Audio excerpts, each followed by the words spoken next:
We've been running the Xtreme Couture GI Foundation here for about 8 years. From 1982 to 1988, I was in the United States Army. I got out in '88. The attention to detail and discipline and motivation that I learned for that 6 years in the Army is what carried me down the road, got me into MMA, and I think allowed me a lot of success.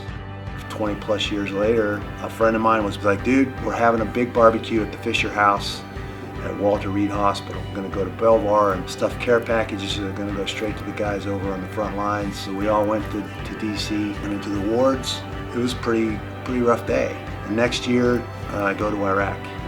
Spent 12 days on the ground with Rich Franklin and just hanging out with the guys. And again, it's one thing to see shit on the news. It's a whole nother thing to be there. I came back from that trip and immediately filed for 501c3 status and formed a nonprofit to try and do more events, raise more awareness about our guys. What I learned through the process of being at the hospital was that guys are going through their surgeries and their lives are on hold. They're still in the service, but they've got a caretaker, their family, their mom, their wife, somebody that's coming down, staying in the Fisher House for months and months, up to a year, sometimes 2 years. And their lives and their bills and everything are just stacking up while they're in that process. And all kinds of crazy shit, people losing their house, they lost their jobs. And I hear guys thanking me, saying, man, you have no idea.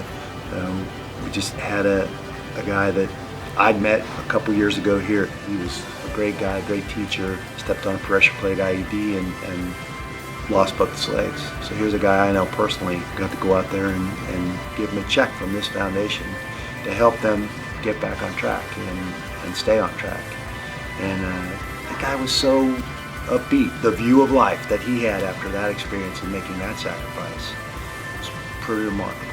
With whatever money we raised through our events, we were going to write checks to the families that needed a hand. Last year we raised $70,000 doing these small events like the concert. Now it's gotten some traction, it's gotten bigger. I've had more friends step up and say, we want to do this. Pretty excited to be involved with Affliction and the Freedom Defender series, where a portion of the proceeds from every one of these shirts goes to the foundation. Having been in the military and been involved with Affliction for going on 7 or 8 years now, seeing the graphics and being a graphic driven line of t-shirts, I think there's no cooler graphics than some of, especially the older unit patches and logos and things that we've used in the military for years and years and years. So I started sending some of that artwork to Eric, who translated some of that into some of the military themed artwork that's on these shirts and these lines.